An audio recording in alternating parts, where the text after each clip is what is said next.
In this video, we are going to show the importance of having the right level of mesh density in the model and also choosing the right element type. So we will create a simple skewed slab.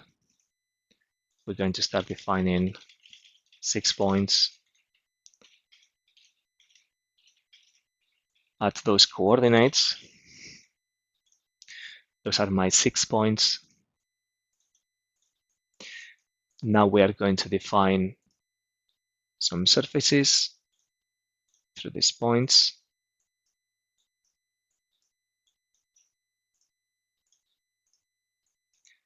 And surface 2. And now we are going to define, before we mesh, our mesh density. So we will navigate to meshing, mesh density, click on subdivide lines. We will set up 4 subdivisions per line. Select all those lines, right click and finish, and OK. So we see that this has prepared 4 subdivisions everywhere. So now we can mesh these 2 surfaces, but before that, I'm going to define a concrete, elastic concrete material model. Young's modulus of 25E9, Poisson's ratio of 0.22, density of 2,500, the mass density. And then on the meshing tab, we're going to select our element group. It's going to be a shell element type. It's already pointing to material 1, and it's going to have 150 millimeters thickness. Now we are ready to create the mesh. We're going to select those 2 surfaces, and we see that we are choosing 4 nodes per element. So if we display the nodes, we see that we actually have 4 nodes at every single element, and of course, elements connect at individual nodes. So this is a fairly standard linear shell, also known as linear plate elements in other programs. And now I'm going to apply some supports and some loads. So model, apply fixity. We're going to define a pinned support, save, and a roller, which only has the translational Z direction out of the plane, the vertical, that's fixed. And now we apply the pinned to that line. Actually, we need to select the line, otherwise it won't select anything. Right click and finish. And the roller that will apply to those 2 lines, right click and finish, and OK. And then we are going to define a load that is going to be a pressure, which we apply to this structure. Is going to be 5,000 newtons per square meter in this case, and applies to those 2 surfaces. Right click and finish, and OK.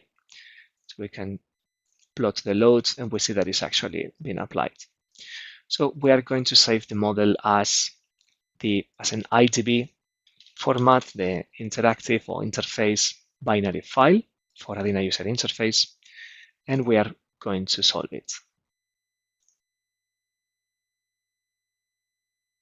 It's a small model, so it's going to solve very quickly. We change to post-processing, and we open the porthole file, the results file that we have just created. So a good thing to do might be, before anything else, go to results and look at the deformed shape. We see that it's quite, suppose, coarse. It's not very smooth in terms of the shape, but it's logical in terms of the loading that is applied and the supports that we have for this level of mesh density. So we are happy with that. And what we are going to look at is the stresses in the direction of the span. So from results, create stress. We're going to select the stresses in the global X direction, so the direction of the spans.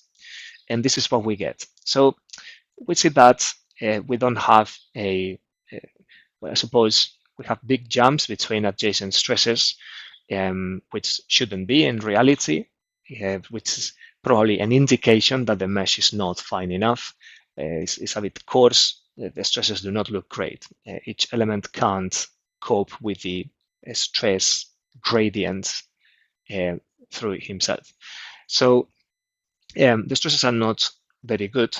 You should be mindful that most programs have an option to smooth or to average the results so that we don't see these steps, these jumps between stresses, even though that's an artificial way of fudging the stress that we are getting out of the software. So this is what we are getting actually, and it doesn't look good. This smoothing that we have in ADINA and also in other programs is going to average stresses between adjacent elements. This is dangerous because we may get the false impression that the stresses are correct, they look good. The real stress distribution is this one, and smooth it, and it's not good. So ask yourselves whenever you are running structure analysis, looking at stresses or forces and moments, ask yourself what sort of stress are you looking at and make sure it makes sense. In this case, yeah, it doesn't. We're going to make a note of this to 35.6. So we are going to type divisions versus stress. So for divisions, that's the stress we get, the peak stress anyway. By the way, the peak stress happening at the indication of the triangle at the hogging area, as one might expect. At least the most positive and the most negative, because its compression happens at the area of sagging. So we're going to go back to the structures screen, and we are going to refine this mesh, and I'm going to show you two methods. One is by editing the input file, and one is by doing this interactively through the interface. So first we're going to do it through the input file. So we need to save this model as here, down here, instead of ITB, we're going to select input, and this is called slab. Now we're going to click on new to close this model, and to run an input file, we do that through start open batch, and it's here. So if I load this input file, it's going to open up my model again. But if I right click, I will see that I can open and edit it from a text editor. And this has all the commands that I used to create my model. So I have coordinates, surfaces, materials, and here we have the command to apply subdivisions to the lines. So this 4 is going to become an 8. And now we open that input file. We need to plot a mesh, and we see that the density has changed, the mesh density. So we're going to save this now as IDB again, and we're going to solve it.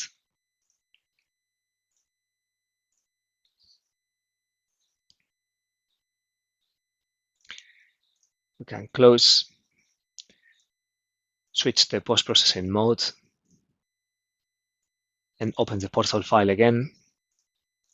And we are going to look at the stresses once again. We set the stresses in X, global X direction, which aligns with the span. So we see that the stresses have got a little bit better. Perhaps each element still struggles. So globally, we start to have a bit more of resolution, but each element is not doing very well. And we have a 332E6. So we see that it has changed quite substantially. That's almost a 50% of increase in stress, which is it's very significant. Again, we have maximum hogging, maximum sagging. And now I'm going to show how we refine the mesh using the ADINA user interface instead of the input file. So to do that, we need to delete the mesh, first of all, on surfaces 1 and 2. Now that there is no mesh, we are free to go back to the line subdivisions. We want to go from 8 to 16, apply to all lines, right click and finish. And now we can mesh again to surfaces 1 and 2. We save the model and we solve it.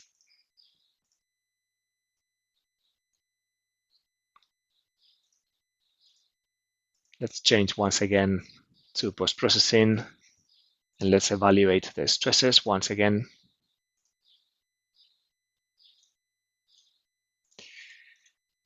Results.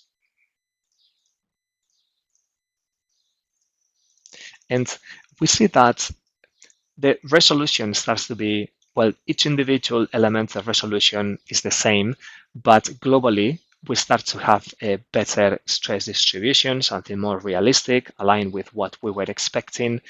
And here we're going to make a note of this 3 point almost 75 E6. And if we choose to plot this, we see that, well, there is the stresses didn't increase so much as they did at the beginning. So there may be convergence towards something. So we are going to seriously refine the mesh.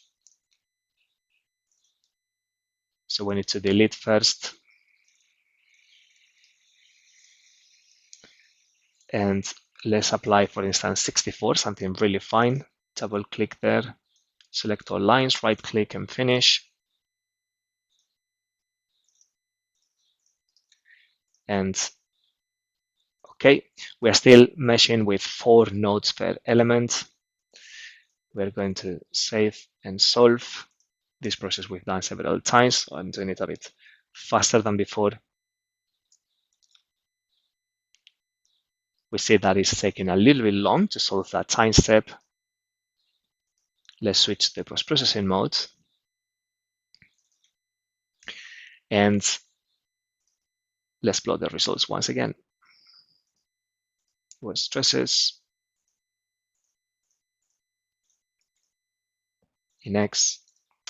Right, so now we see that we have a better distribution. Each element still a little bit patchy, but globally we have a good level of stress distribution.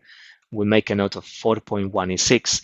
And now if we compare this stress distribution to the smoothest one, we're going to see that the difference is little compared to the initial case. So that starts to mean that perhaps the level of stress or the level of density we have in here is more acceptable.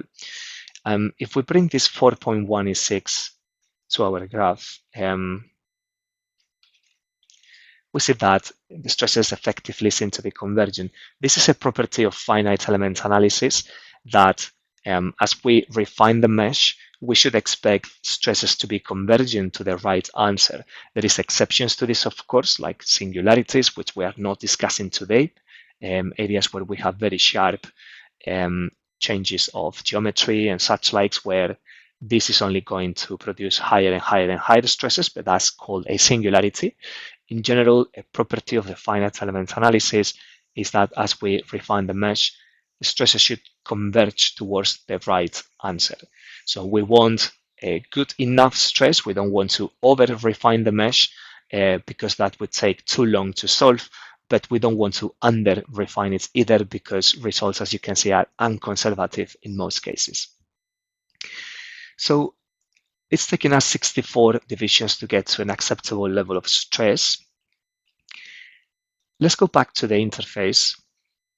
And what we are going to do is choose a different shell element type. So we are going to delete the mesh just so we can refine it. We could have done this through the input file as well, as I showed you before.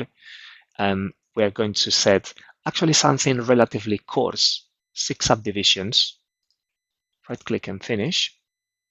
And we are going to mesh, but this time we are going to pick the 9 nodes element shape or element type, which is a quadratic element type. The 9 node shell is the preferred shell elements approach, shell element type. We click OK. And if we display the nodes, we see that we have not only nodes at the corners, but also at the mid size of the elements and at the center. So and we only have 6 elements per side, I suppose, per 6 by 6 we have on each of these two spans. So we are going to solve.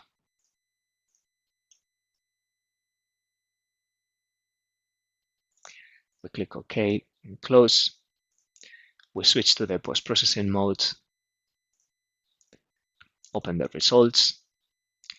We are going to see that with a few elements, let's see the form shape that we get. It's quite smooth. And if we look at the stress levels, which is what we are interested in, stresses in X, we see that we are actually hitting the 4.15.